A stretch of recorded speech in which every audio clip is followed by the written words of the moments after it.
ஒரு லாக்கை திறக்கிறதுக்கு இறந்து போறவனோட மெமரி தான் தேவைன்னு சொன்னா நீங்க நம்புவீங்களா?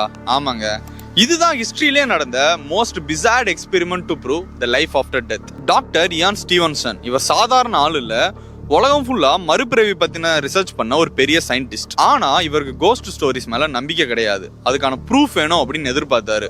சோ அதனால 1960ஸ்ல ஒரு சிம்பிளான பிளான் போட்டாருங்க. ஒரு காம்பினேஷன் லாக் வாங்கி அதுக்கு ஒரு பாஸ்வேர்டு போட்டாருங்க.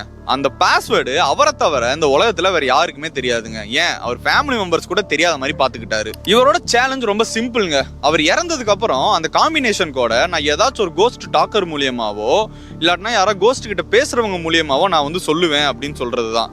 நினைச்சு பாருங்களேன், ஒருவேளை இந்த எக்ஸ்பெரிமெண்ட் உண்மையாயிருச்சுன்னா உலகத்துல பேய் இருக்குன்றது ப்ரூவ் ஆயிரும். வருடங்கள் ஓடிச்சுங்க. ஆனா 2007ல இயான் ஸ்டீவன்சன் இறந்து போறாரு.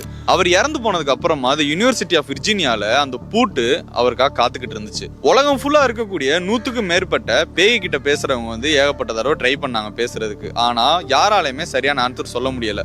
ஒரு சிலர் ஸ்டீவன்சன் என்கிட்ட பேசினாரு, அவர் இந்த நம்பர் சொன்னார் அந்த நம்பர் சொன்னார் அப்படின்னு சொன்னாலும் யாராலையும் அந்த பூட்டை திறக்கவே முடியல. அது அப்படியே ஒரு மிஸ்ட்ரியாவே போயிருச்சு.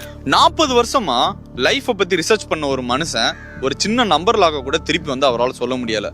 எல்லாரும் சொல்ற மாதிரி உண்மைக்கும் லைஃப் ஆஃப்டர் டெத்ன்றது ஒரு மித்து தானா, இல்ல நம்ம இறந்ததுக்கு அப்புறம் நம்ம மெமரி எல்லாம் எரேஸ் ஆயிருமா? ஒருவேளை அந்த ஸ்டீவன்சன் சொல்றதுக்காக இந்த உலகத்தை சுத்திக்கிட்டு இருக்காரா? இன்னும் அது வந்து மிஸ்டரியாவே தான் இருக்கு. லைஃப் ஆஃப்டர் டெத்தை பத்தி நீங்க என்ன நினைக்கிறீங்கன்றத கமெண்ட்ல சொல்லுங்க.